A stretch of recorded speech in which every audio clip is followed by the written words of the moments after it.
Hello everyone, welcome to Chandigarh educators. My name is Vipin Negi. तो आज हम इस वीडियो में जूनियर इन्वायरमेंटल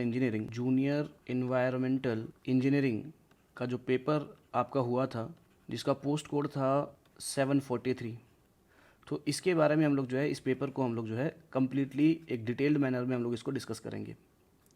अगर हम एग्ज़ाम की बात करें तो एग्ज़ाम आपका HPSSC ने आपका लिया था, और ये जो एग्ज़ाम हुआ था आपका 28/7/2019 को।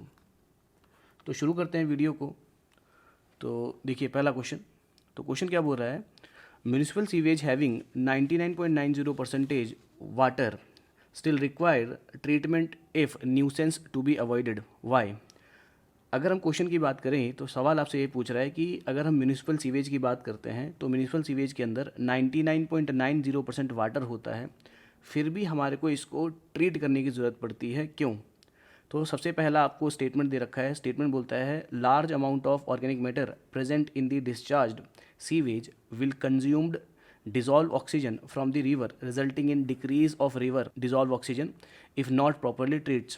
तो ये अगर हम इस स्टेटमेंट की बात करें तो ऑब्वियस ही बात है, ये स्टेटमेंट पूरा का पूरा सही स्टेटमेंट है, जहाँ पे क्या बात कर रहा है कि आपको ये बोल रहा है कि जो आपके पास सीवेज का डिस्चार्ज होता है तो सीवेज के डिस्चार्ज के अंदर ऑर्गेनिक मैटर होंगे, बिल्कुल सही बात है। तो अगर हम ऑर्गेनिक मैटर अगर आपके सीवेज के डिस्चार्ज के अंदर देखने को मिलता है तो ऑब्वियस ही बात है ऑर्गेनिक मैटर को डिकम्पोज करने के लिए आपका जो माइक्रो ऑर्गेनिजम्स है वो जो है ऑक्सीजन को यूज़ करेगा। और जब हम लोग इस वाटर को रिवर के अंदर डिस्पोज करेंगे तो ऑब्वियस ही बात है ये जो ऑक्सीजन है या डिज़ोल्व ऑक्सीजन जो आपके रिवर के अंदर होगा that is to be used by micro organism to dissolve organic matter. तो माइक्रो ऑर्गेनिज्म उसको जो है ऑर्गेनिक मैटर को डिज़ोल्व करने के लिए यूज़ करेगा, जिस वजह से आपका जो रिवर का डिज़ोल्व ऑक्सीजन होगा वो आपका डिक्रीज़ हो जाएगा। तो पहला स्टेटमेंट बिल्कुल सही स्टेटमेंट है। ठीक, अब दूसरा स्टेटमेंट, सेकंड स्टेटमेंट में क्या बोल रहा है, contains large amount of inorganic matters. तो अगर हम ध्यान दें तो यहाँ पे इनऑर्गेनिक मैटर्स के बारे में बात कर रहे हैं। दूसरी ओर अगर हम बात करें, अगर हम लोग म्यूनिसिपल सीवेज की अगर हम बात करते हैं तो म्यूनिसिपल सीवेज में हमारी मेन दिक्कत होती है ऑर्गेनिक मैटर से, क्योंकि ऑर्गेनिक मैटर का कॉन्सेंट्रेशन जो होता है वो काफ़ी ज़्यादा होता है as compare to inorganic matters. Moreover अगर हम ऑर्गेनिक मैटर्स के बारे में बात करें, ऑर्गेनिक मैटर्स में भी हमें जो आपके पास बायोडिग्रेडेबल ऑर्गेनिक मैटर होते हैं उनसे ज़्यादा प्रॉब्लम होती है। तो अगर हम थोड़ा सा डिटेल में चले जाएं तो ऑब्वियस सी बात है बायोडिग्रेडेबल जो होगा उससे ज़्यादा हमारे को प्रॉब्लम होती है।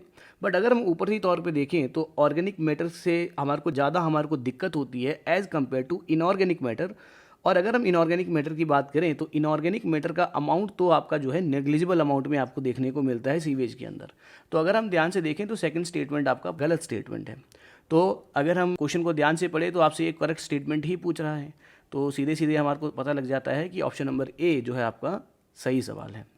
तो ऑप्शन नंबर ए आपका सही है। Now question number 2। तो क्वेश्चन नंबर 2 में क्या बोल रहा है, which of the following surface will have maximum run off coefficient. तो आपसे पूछ रहा है कि 4 आपको सरफेस दे रखे हैं, इनमें से सबसे ज़्यादा रन ऑफ कोफिशिएंट किसकी होती है। अब यहाँ पे आपको दे रखा है वाटर बॉन्ड मैकेडम रोड्स, आपको दे रखा है पार्क एंड लॉन्स, आपको दे रखा है अनपेव्ड रोड्स, एंड चौथा आपके पास जो ऑप्शन है that is your asphalt payment in good condition. तो अगर हम लोग रन ऑफ कोफिशिएंट की बात करें तो रन ऑफ कोफिशिएंट होता क्या है, तो अगर हम लोग रन ऑफ कोफिशिएंट की बात करें तो रन ऑफ कोफिशिएंट क्या होता है, that is the ratio of amount of run of, तो कितना आपका रन ऑफ हो रहा है divided by amount of precipitation, तो कितनी आपकी बारिश हो रही है। मोरोवर अगर मैं बात करूं अमाउंट ऑफ रन ऑफ जो आपका होता है, कितना रन ऑफ होना है, रन ऑफ जो होता है वो इन्वर्सली प्रोपोर्शनल होता है रेट ऑफ इन्फिल्ट्रेशन के, रेट ऑफ इन्फिल्ट्रेशन।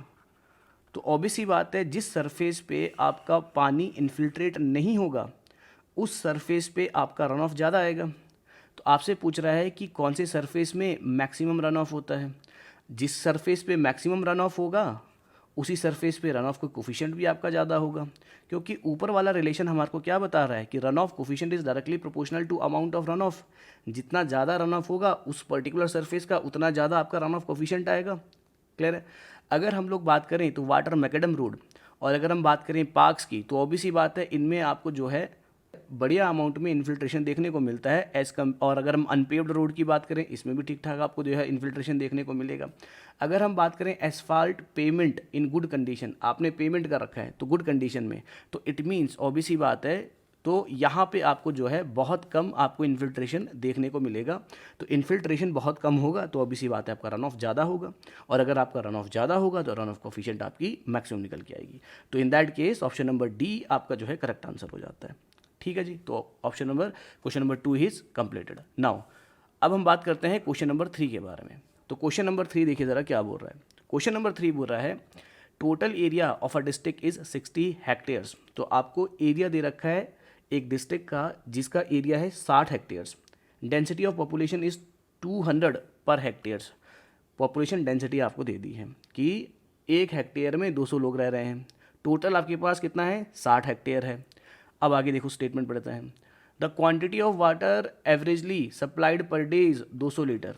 तो हर दिन में पानी आप लोग सप्लाई कर रहे हैं 200 litre. The amount of average rate of sewage produced will be. तो आपसे पूछ रहा है कि कितना सीवेज आपका प्रोड्यूस होगा, तो कितना सीवेज आपका प्रोड्यूस होगा। क्लियर। नाउ अगर हम लोग थोड़ा सा ध्यान से देखें तो आपको जो है हर चीज़ उसने दे रखा हुआ है।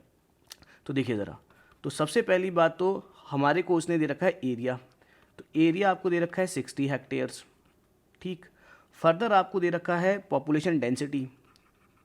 तो डेंसिटी ऑफ पॉपुलेशन, तो डेंसिटी ऑफ पॉपुलेशन आपको दे रखा है, कितना दे रखा है इसने, 200 per hectare.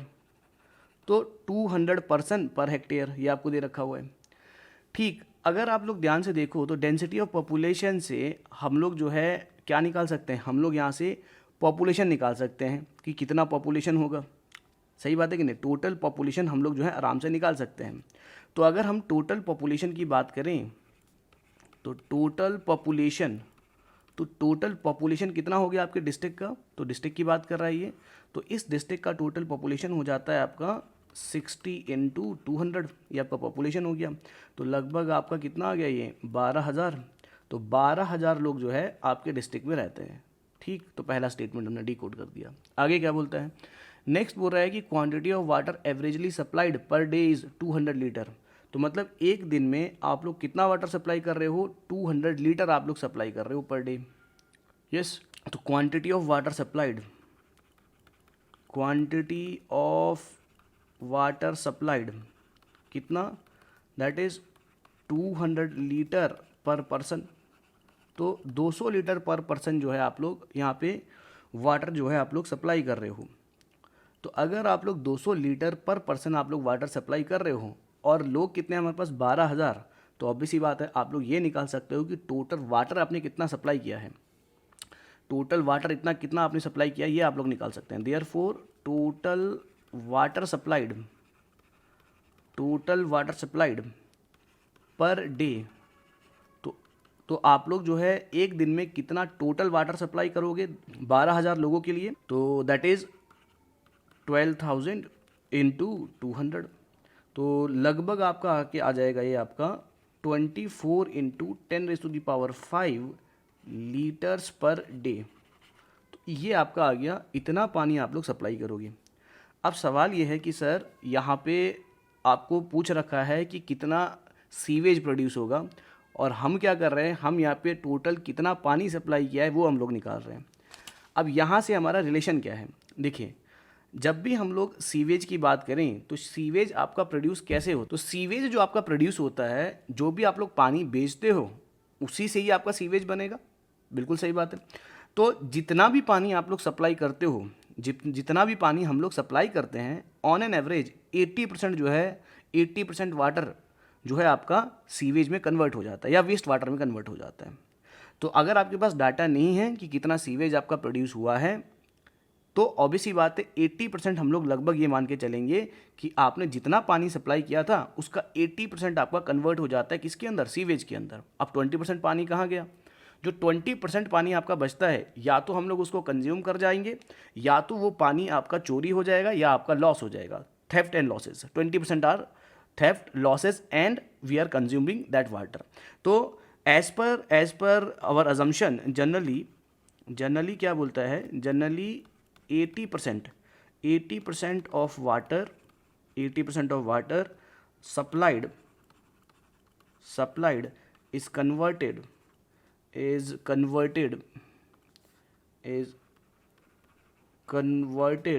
into waste water. तो 80% जो पानी है वो आपका वेस्ट वाटर में कन्वर्ट हो जाता है। ठीक है जी। तो अगर हम लोग इसको आगे सॉल्व करें तो 80% पानी आपका कन्वर्ट हो गया, तो टोटल पानी कितना है हमारे पास? टोटल पानी आप लोग भेज रहे हैं, टोटल वाटर जो आप लोग सप्लाई कर रहे हो, इतना पानी हम लोग टोटल सप्लाई कर रहे हैं। तो इसका 80% आपका कन्वर्ट हो जा रहा है, तो कितना हो जाएगा? तो 80% की अगर हम बात करें तो इसको 80% हम लोग निकाल सकते हैं। दैट इज़ 80/100 इंटू 80% हो गया, इंटू टोटल वाटर कितना सप्लाई कर रहे हैं हम लोग? 24 इंटू 10⁵, 24 इंटू 10⁵। यूनिट क्या है हमारे पास? Litres per day, litres per day. अब देखो क्वेश्चन में क्या बोल रहा है? क्वेश्चन आपको ऑप्शन दे रहा है क्यूमेक्स, मतलब आपको क्या निकालना है? मीटर क्यूब पर सेकंड में आपको आंसर चाहिए। ऑब्वियस सी बात है, हमने सारा कुछ डिकोड कर दिया है, सिर्फ हमारे को यूनिट चेंज करना है। तो अगर हम यूनिट की बात करें तो ये लीटर को करना है मेरे को मीटर क्यूब में, कितना? 10⁻³ अब डे है, डे को सेकंड में कन्वर्ट करेंगे, तो डे को सेकंड में कैसे कन्वर्ट किया जाएगा? तो डे को हम लोग सेकंड में कन्वर्ट करेंगे। डे हो गया आपके पास 24 घंटे का, इंटू 60 से हो गया आपका मिनट्स में, इंटू 60 से हो गया आपका सेकेंड्स में। तो आपके यूनिट्स में यहाँ पे सही तरीके से हमने इसको सॉल्व कर दिया। तो जैसे ही हमने इसको सॉल्व किया, तो जैसे ही हम इसको सॉल्व करेंगे, इसको काटेंगे, तो अभी सी बात है, यू आर गेटिंग आंसर 1/45। तो 1/45 क्यूमेक्स बोलो या मीटर क्यूब पर सेकंड बोलो, तो क्यूमेक्स बोलो या मीटर क्यूब पर सेकंड बोलो, एक ही बात है। तो ये आपका आंसर हो गया। ठीक, तो अगर हम लोग ध्यान से देखें तो option number C will be your correct answer. तो ऑप्शन नंबर सी जो है आपका करेक्ट आंसर हो जाएगा। चलिए क्वेश्चन नंबर 4। क्वेश्चन नंबर 4 की अगर हम बात करें तो क्वेश्चन नंबर 4 आपका क्या बोल रहा है? देखिए ज़रा, क्वेश्चन नंबर 4 बोल रहा है the non scoring limiting velocity will be maximum for sewers and drains having the lining made up of। तो अगर हम बात करें नॉन स्कोरिंग लिमिटिंग वेलोसिटी की, तो नॉन स्कोरिंग लिमिटिंग वेलोसिटी ये आपका अगर हम बात करें तो कैनाल में जो आपकी मैक्सिमम वेलोसिटी होती है, तो इसी को हम लोग जो है, जो आपकी मैक्सिमम वेलोसिटी होती है कैनाल के अंदर, उसको, उस वेलोसिटी को बोला जाता है नॉन स्कोरिंग लिमिटिंग वेलोसिटी। मतलब आपकी वो वेलोसिटी, मतलब आपकी वो वेलोसिटी जो कि आपके जो चैनल का जो सरफेस है, जो भी आपका कैनाल का सरफेस है, उसको इरोड ना करे, उसकी स्कोरिंग ना करे। अब ये जो वेलोसिटी है, ये वेलोसिटी टोटली डिपेंड करता है आपके मटेरियल के ऊपर, किस मटेरियल का आप लोग सीवर्स प्रोवाइड कर रहे हो, किस मटेरियल का सीवर आप लोग प्रोवाइड कर रहे हो। अगर हम लोग कंपेयर करें तो जैसे मैं कुछ मटेरियल की बात करूं, जैसे हमारे पास यहाँ पे लिस्ट भी दे रखा है कास्ट आयरन। तो अगर हम कास्ट आयरन की बात करें, अगर हम लोग बात करें कास्ट आयरन की, तो कास्ट आयरन के केस में जो आपकी जो लिमिटिंग वेलोसिटी होती है दैट इज़ अबाउट 3.5 से लेके 4.5 मीटर पर सेकेंड। कितना है ये? 3.5 से लेके 4.5 मीटर पर सेकेंड। वेयर एज अगर हम स्टोन वेयर की बात करें तो स्टोन वेयर में आपकी वेलोसिटी आती है 3 से लेके 4 मीटर पर सेकेंड। सीमेंट कंक्रीट में आपकी जो वेलोसिटी आती है वो आती है आपकी 2.5 से लेके 3 मीटर पर सेकेंड। तो अभी सी बात है, मैक्सिमम किस में आएगी? मैक्सिमम आती है आपकी कास्ट आयरन के अंदर। तो ऑप्शन नंबर सी जो है आपका करेक्ट आंसर हो जाता है। Option number C will be your correct answer. Now question number 5। Question number 5 क्या बोल रहा है? क्वेश्चन नंबर 5 बोल रहा है circular sewer sections are most widely used these days as these sewers provide maximum area for given parameters, provide maximum hydraulic mean depth when running full or half, perform good when discharge varies too much। अब देखिए ज़रा, सबसे पहली बात तो सबसे पहला statement हम लोग पढ़ेंगे, ये बात कर रहा है सर्कुलर सीवर्स की। तो जब भी हम लोग सर्कुलर सीवर्स के बारे में बात करते हैं, यस दे आर बेनिफिशियल, ये काफ़ी ज़्यादा बेनिफिशियल आपको देखने को मिलता है। किस टर्म में और कब तक बेनिफिशियल देखने को मिलेगा? सबसे पहली बात इसकी अगर हम मेरिट्स की बात करें, अगर हम सर्कुलर सीवर्स के बारे में बात कर रहे हैं, सर्कुलर सीवर्स के बारे में बात कर रहे हैं, तो सर्कुलर सीवर्स की सबसे मेन बेनिफिशियल चीज़ें आपको क्या क्या देखने को मिलेगी? तो अगर हम सर्कुलर सीवर्स के बारे में बात करें तो ये आपको किसी एक पर्टिकुलर किसी भी पैरामीटर की अगर हम बात करते हैं तो आपका मैक्सिमम एरिया जो होता है ये आपका ऑफर करता है सर्कुलर सेक्शन, ठीक है ना। तो it offers the maximum area for a given parameter. तो किसी भी पैरामीटर के लिए मैक्सिमम एरिया जो ऑफर करता है वो आपका सर्कुलर सेक्शन ही आपका ऑफर करता है, पहली बात। तो हम लिख सकते हैं it offers maximum area for a given parameter, for a given parameter. ये आपका एक बेनिफिट है। दूसरा बेनिफिट क्या है सर्कुलर सेक्शन का? दूसरा बेनिफिट ये है कि यहाँ से आपको हाइड्रोलिक मीन डेप्थ काफ़ी ज़्यादा मिलती है। तो मैक्सिमम हाइड्रोलिक मीन डेप्थ, तो हाइड्रोलिक मीन डेप्थ भी इस केस में ज़्यादा मिलेगा। Third one. तीसरी बात अगर हम बात करें तो सबसे ज़्यादा एडवांटेज क्या होता है कि जो आपका सर्कुलर सेक्शन होता है वो जो होता है काफ़ी ज़्यादा एडवांटेजेस होता है जब हमारे को फ्लक्चुएशन देखने को मिलती है। फ्लक्चुएशन इन द सेंस जब भी आपका जो है जो भी आपके पास डिस्चार्ज है वो वेरी कर रहा है, काफ़ी तरीके से आपका डिस्चार्ज वेरी कर रहा है, ठीक है ना। जब भी आपका फ्लक्चुएशन आपको देखने को मिलेगा, एकदम से कम डिस्चार्ज है फिर आपका बढ़ गया, तो फ्लक्चुएशन इसी को बोलते हैं। सुनो, तो अगर हम फ्लक्चुएशन की बात करें तो काफ़ी ज़्यादा फ्लक्चुएशन आपका है, तो अभी सी बात है इन दैट केस आपका ये जो सेक्शन है सर्कुलर सेक्शन वो काफ़ी ज़्यादा एफिशिएंट आपको देखने को मिलेगा। तो क्या बोला मैंने? इट शोज़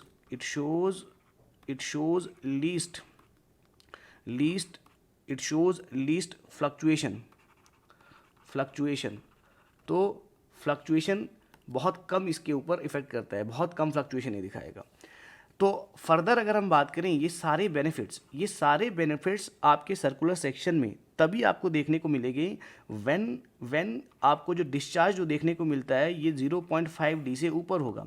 मतलब आपका जो सर्कुलर सेक्शन है इसमें जो आपके पास फ्लो है वो d/2, ये आपके मान लो ये आपका डायमीटर है आपके सेक्शन का, तो अगर आपका d/2 से ऊपर अगर आपका ये फ्लो हो रहा है ना, तो ये सारे पैरामीटर, ये सारे जो आपके बेनिफिट्स हैं, ये बेनिफिट्स आपको तभी देखने को मिलेंगी।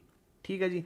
जैसे ही अगर आपका डेप्थ ऑफ फ्लो d/2 से कम हो जाएगा तो ये सारे बेनिफिट्स आपके ख़त्म हो जाते हैं। ठीक है जी, ये सारे बेनिफिट्स आपके खत्म हो जाते हैं। तो इन दैट केस अगर हम लोग स्टेटमेंट को ध्यान से पढ़ें तो देखिए एक एक स्टेटमेंट को हम लोग मैच करते हैं। करेक्ट स्टेटमेंट पूछ रहा है आपसे तो करेक्ट स्टेटमेंट मैच करेंगे। तो पहला क्या हो रहा है? It provides the maximum area for a given parameter. हमने सबसे पहली लाइन हमने यही पढ़ी कि it provides a maximum parameter for a given parameter. Second line क्या बोलता है? Provide maximum hydraulic mean depth when running full और हाफ फुल। बिल्कुल सही बात है। It's provide maximum hydraulic mean depth. Hydraulic mean depth जो है ये भी आपका मैक्सिमम शो करता है। ठीक। Further perform good when discharge varies too much. अब इसने क्या बोल दिया? जब डिस्चार्ज बहुत ज़्यादा आपका वेरी करेगा, नहीं, डिस्चार्ज अगर आपका जो है हाफ डेप्थ से ऊपर अगर आपका वेरी कर रहा है तभी जाके ये आपको जो है बहुत ज़्यादा परफॉर्मेंस अच्छा ये दे पाएगा, वरना ये परफॉर्मेंस इसकी इतनी बढ़िया नहीं आपको देखने को मिलती है जितना हाफ डेप्थ से ऊपर देखने को मिलता है। तो ऑब्वियसली बात है ये थर्ड स्टेटमेंट है, ये थर्ड स्टेटमेंट आपका जो है इनकरेक्ट है। तो option number A is your correct answer. तो ऑप्शन नंबर ए हमारा करेक्ट आंसर हो जाता है। ठीक। Now question number 6। Question number 6 क्या बोल रहा है देखिए जरा। तो if the magnetic bearing of a line is south 32 degree east, आपको मैग्नेटिक बियरिंग दे रखा है। तो मैग्नेटिक बियरिंग कितना बता रहा है? South 32 degree east. तो देखिए ज़रा, तो ये आपके पास मेरिडियन से आपके, ठीक है। अब इसको समझते हैं एक बारी। तो देखिए ज़रा क्वेश्चन क्या बोल रहा है? If the magnetic bearing of a line is south 32 degree east and magnetic declination is 8 degree 16 minutes. तो डेक्लिनेशन इसने दे दिया 8 डिग्री 16 मिनट्स का डेक्लिनेशन है। The true bearing of the line will be. तो देखिए जब भी हमारे को डेक्लिनेशन के रिलेटेड प्रॉब्लम आता है, जब भी हमारे पास डेक्लिनेशन से रिलेटेड प्रॉब्लम आता है तो सबसे पहले हमारे को क्या करना है? सबसे पहले हमारे को डेक्लिनेशन शो करना होता है। अगर हम लोग डेक्लिनेशन को पहले शो करेंगे तो ऑब्वियस सी बात है आपके आंसर गलत होने की पॉसिबिलिटी बिल्कुल ना के बराबर हो जाती है। तो देखिए ज़रा पहले हम लोग डेक्लिनेशन को शो करेंगे। बहुत ज़्यादा इसलिए शो कर रहे हैं ताकि आपको जो है क्लैरिटी रहे। देखिए तो डेक्लिनेशन की बात करें तो ये आपके पास ट्रू मेरिडियन है, ये आपके पास जो है ये आपका मैग्नेटिक मेरिडियन है, ये आपका मैग्नेटिक मेरिडियन।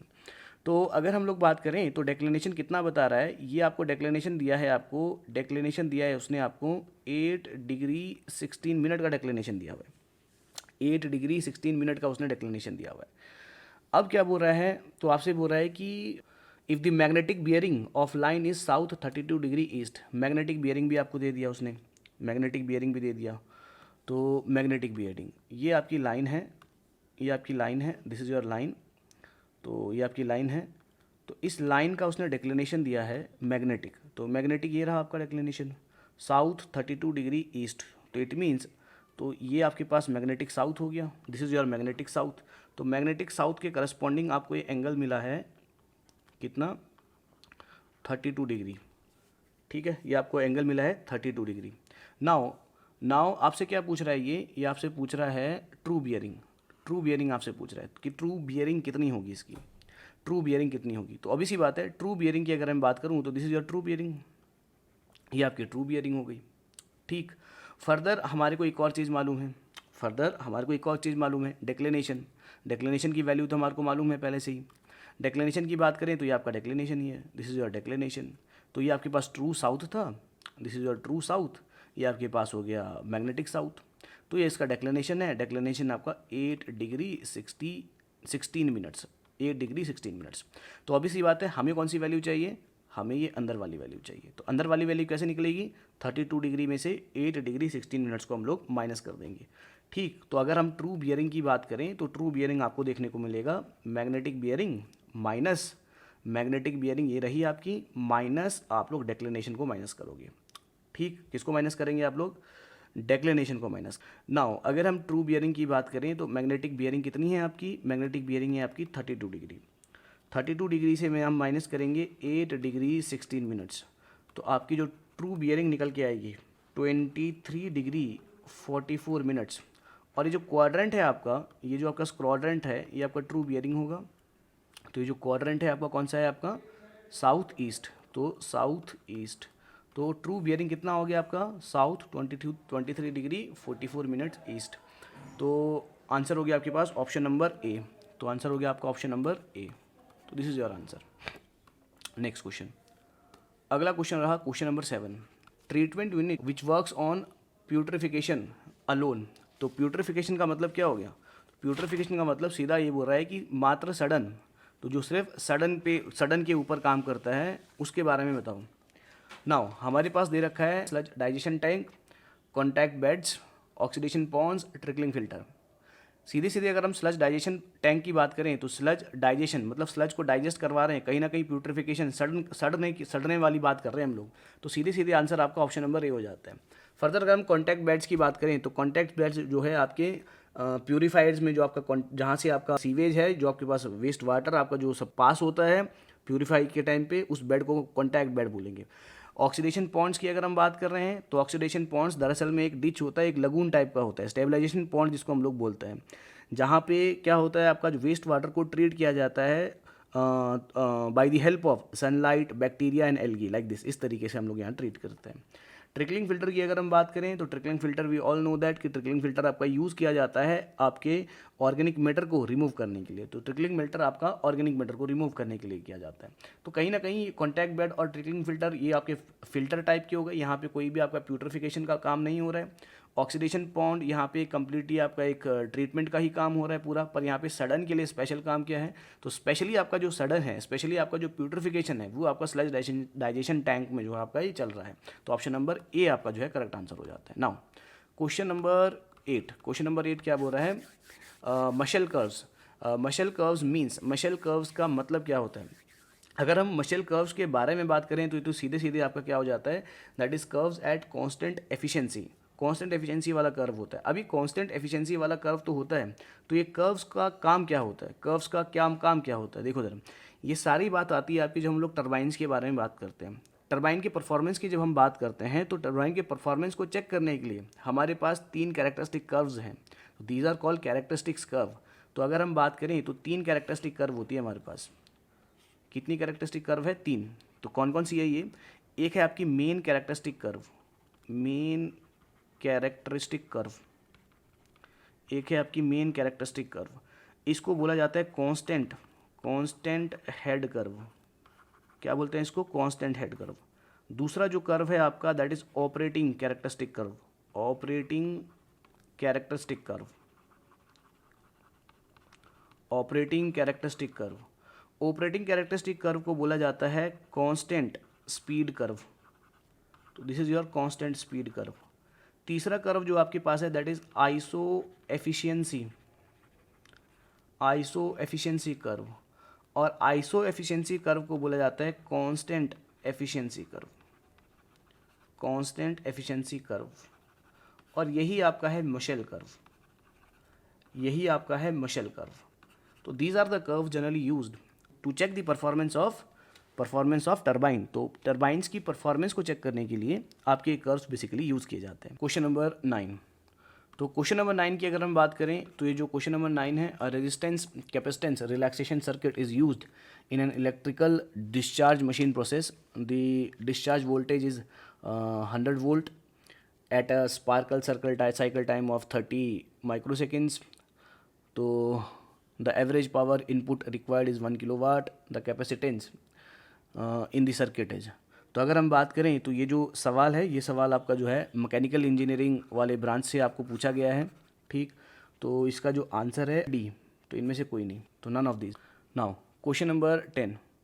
क्वेश्चन नंबर 10 की अगर हम बात करें तो क्वेश्चन नंबर 10 क्या बोल रहा है, acoustic signal. Acoustic signal degrade most rapidly in which of the following environments। Acoustic signal का मतलब क्या है? Acoustic signal का मतलब सीधे सीधे अगर आप हिंदी में पढ़ें तो यहाँ पे समझ में आ रहा है हमारे को ध्वनि संकेत।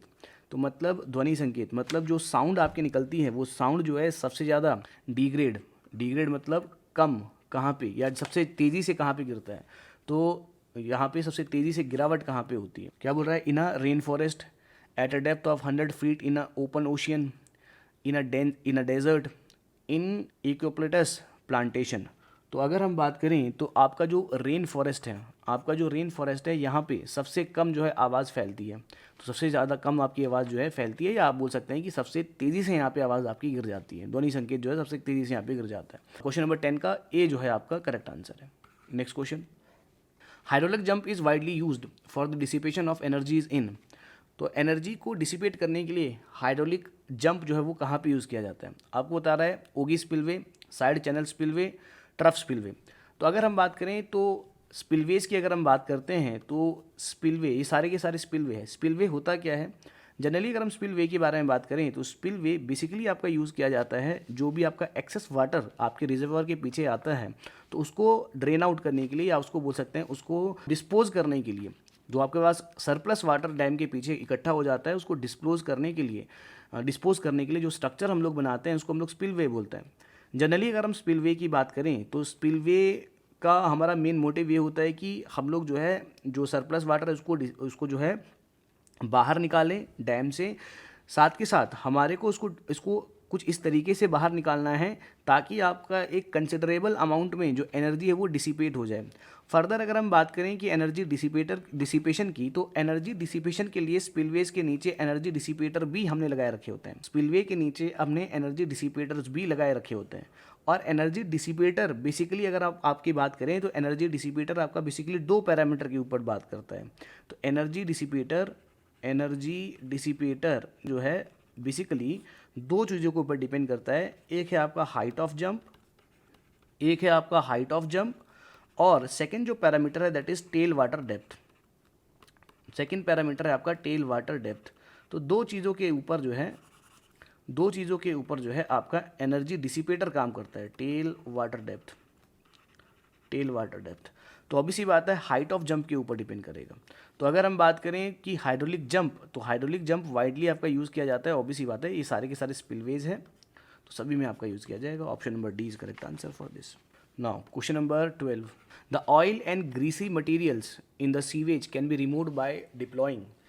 ऑयल एंड ग्रीसी मटेरियल्स, अगर हम ऑयल एंड ग्रीसी मटेरियल की बात करें तो इसके लिए आपका जो है स्कीमिंग टैंक आपका आंसर रहेगा। तो स्कीमिंग टैंक आपका जो होता है यहाँ पे आपका ऑयल और ग्रीस जो है ये आपका जो भी आपका सीवेज वाटर में आएगा उसको रिमूव किया जाता है। मोरोवर अगर हम बात करें डेट्रस टैंक की, तो डेट्रेटस टैंक जो होता है आपका यहाँ पे आपके रिमूव किए जाते हैं लार्ज और heavy suspended particles.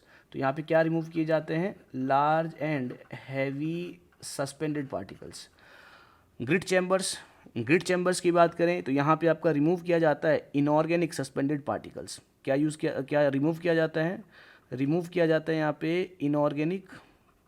Inorganic suspended particles जो है यहाँ पे आपका रिमूव किया जाएगा। अगला है आपका स्लज डाइजेशन टैंक। तो स्लज डाइजेशन टैंक की अगर हम बात करें तो ये आपके सस्पेंडेड जो भी आपके पास ऑर्गेनिक मैटर है उनको जो है डाइजेस्ट करने के लिए आपका स्लज डाइजेशन टैंक को यूज़ किया जाता है। तो use to digest suspended organic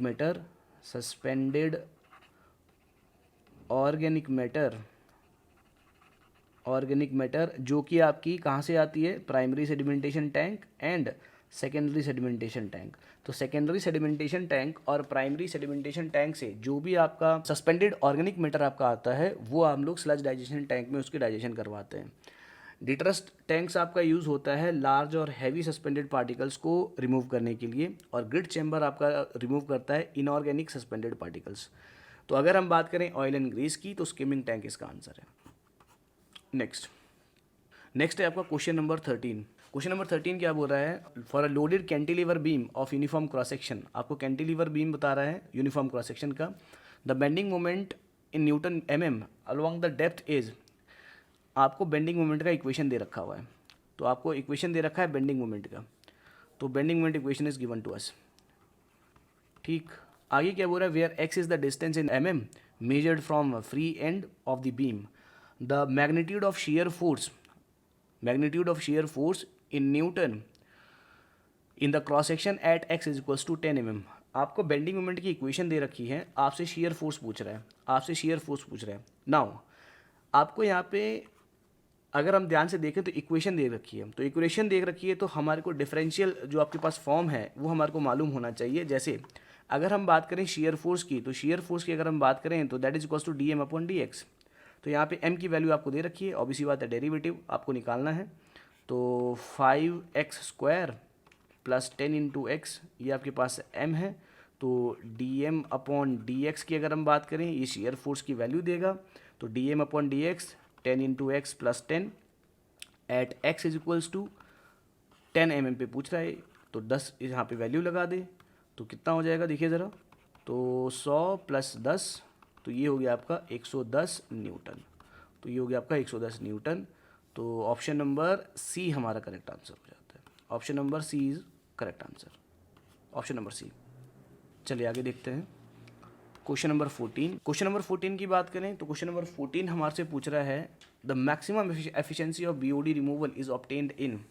BOD removal की मैक्सिमम एफिशिएंसी किस में आती है, ऑक्सीडेशन डेज की बात करें तो यहाँ पे जो आपकी एफिशिएंसी आती है दैट इज अप टू 97%। इसमें एफिशिएंसी आती है बीओडी रिमूवल की 97% के आसपास।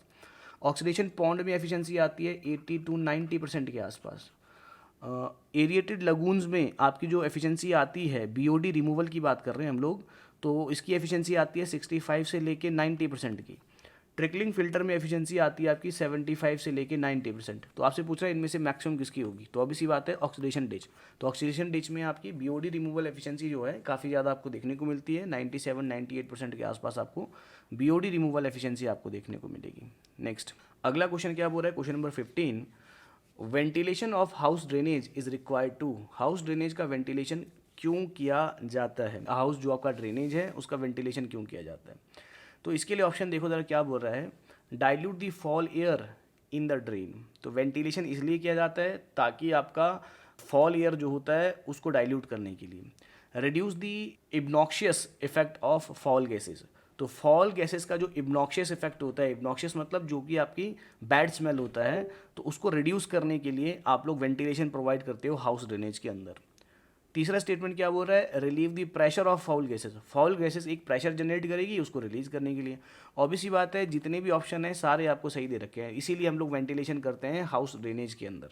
तो ऑप्शन नंबर डी जो है इसका करेक्ट आंसर हो जाता है क्योंकि सारे स्टेटमेंट हमारे सही है। क्वेश्चन नंबर 16 बोल रहा है, a standard oedometer test in a laboratory indicates 0.02 metre thick clay specimen took 1 day. तो आपको दे रखा है थिकनेस देख रखा है आपको, या हाइट आप बोल सकते हैं ओडोमीटर की, तो 0.02 मीटर आपको दे रखा हुआ है स्पेसिमेन क्ले, ठीक है। तो 1 डे, तो टाइम दे रखा है आपको 1 दिन का। टू अंडरगो 90% ऑफ कंसोलिडेशन, तो 90% कंसोलिडेशन उसकी 1 दिन के अंदर हो जा रही है। जो आपके पास थिकनेस कितना है, 0.02 मीटर का आपके पास क्ले का थिकनेस है। How many days 2 metre thickness identical clay, मतलब सेम क्ले है 2 मीटर का थिकनेस बोल दिया उसने। Identical clay sandwich between sand layers, 2 sand layers हैं ऊपर और नीचे, and subjected to an identical stress increment takes to undergo the same. तो सेम डिग्री ऑफ कंसोलिडेशन होने के लिए उस पर्टिकुलर थिक लेयर को, उस पर्टिकुलर 2 मीटर की थिक लेयर को कितना टाइम लगेगा ये आपसे पूछ रहा है। तो अगर हम लोग बात करें तो कहीं ना कहीं ये बात किसकी कर रहा है, देखिए ज़रा, तो ये बोल रहा है कि पहले तो मेरे पास ये क्ले का लेयर है 0.02 मीटर का, तो इसका जो डिग्री ऑफ कंसोलिडेशन है, ये डिग्री ऑफ कंसोलिडेशन हो रही है 90%। टाइम लग रहा है 1 डे। दूसरा कंडीशन बोल रहा है कि ये आपके पास दूसरा कंडीशन है 2 मीटर का थिक लेयर है, इसके ऊपर और नीचे सैंड की लेयर है, इसके ऊपर और नीचे सैंड की लेयर है। तो ये बोल रहा है कि 90% डिग्री ऑफ कंसोलिडेशन होने के लिए कितना टाइम लगेगा। तो अगर हम ध्यान से देखें तो आपका डिग्री ऑफ कंसोलिडेशन इसमें कांस्टेंट है, तो ऑब्वियस ही बात है for same degree of consolidation, for same degree of consolidation, for same degree of consolidation, तो सेम डिग्री ऑफ कंसोलिडेशन के लिए ऑब्वियस ही बात है जो आपका टाइम फैक्टर है उसकी वैल्यू सेम आ जाएगी। तो time factor T V is equals to C V into T by D square, तो सेम वैल्यू आ जाएगी। आपके पास सी वी जो है आपके पास सॉइल सेम है, तो सी वी की वैल्यू भी सेम हो जाएगी। तो that is equals to constant, तो that is T1 upon D1 का square is equals to T2 upon D2 का स्क्वायर। तो अगर हम बात करें, देखो यहाँ पे अगर हम बात कर रहे हैं तो यहाँ पे क्या हो रही है बात, देखो ज़रा।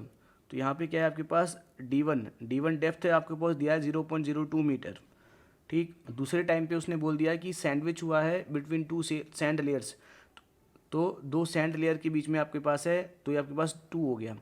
तो यहाँ पे अगर हम बात करें तो time required that is equals to 1 day divided by D की वैल्यू है 0.02 का square is equals to T2 divided by D2 2 metre का स्क्वायर। तो दोनों कंडीशन में क्या था आपके पास, सैंड से रिलेटेड था, तो डी की वैल्यू तो आपकी सेम ही आ जाएगी। तो अगर हम बात करें तो यहाँ से आपका जो T2 की वैल्यू है, तो यहाँ से अगर हम T2 की वैल्यू की बात करें तो T2 आ जाएगा आपके पास, इसको सॉल्व करेंगे 4 upon 0.02 into 0.02, I think it is coming out to be 10,000 days. तो I think it is coming out to be 10,000 days. तो कितना आ गया, ऑप्शन नंबर डी 10,000 डेज। तो ऑप्शन नंबर डी आपका आंसर हो गया। Question number 17, find out the correct pairs. आपसे पेयर में पूछ रहा है एनिमल वेस्ट डस्टबिन। अच्छा, एनिमल वेस्ट के बारे में पूछ रहा है, ये डस्टबिन कौन सा यूज़ करते हैं। एनिमल वेस्ट के लिए येलो डस्टबिन सही है, केमिकल एंड सॉलिड वेस्ट के लिए ब्लैक सही है। तीसरा क्या है, ह्यूमन एनाटॉमिकल वेस्ट, इसके लिए येलो बिल्कुल सही है। प्लास्टिक वेस्ट इसके लिए रेड बिल्कुल सही है। तो option number C is correct answer. तो सारे आपके पास जो पेयर उसने मैच किए हैं वो सारे करेक्ट हैं। नेक्स्ट क्वेश्चन, अगला क्वेश्चन बोल रहा है प्लूनम सिस्टम इज़, जो प्लूनम सिस्टम होता है वो क्या होता है। बेसिकली ये प्लूनम सिस्टम आपके वेंटिलेशन के लिए प्रोवाइड किया जाता है। वेंटिलेशन का मतलब ऑब्वियस ही बात है फ्रेश एयर अंदर आ जाए और अंदर की जो वेटिएटेड एयर है, दूषित वायु है, वो बाहर निकल जाए। तो दोनों ऑप्शन की बात करें तो दोनों ऑप्शन क्या बोल रहा है, फोर्सिंग और pumping the fresh air into the room, सही बात है। सेकेंड ऑप्शन आपको दे रहा है forcing out vitiated air from the room, तो ये आपकी सही है। तो इसका मतलब ऑप्शन नंबर सी हमारा आंसर हो जाएगा। तो दोनों स्टेटमेंट हमारे सही दे रखे हैं यहाँ पे।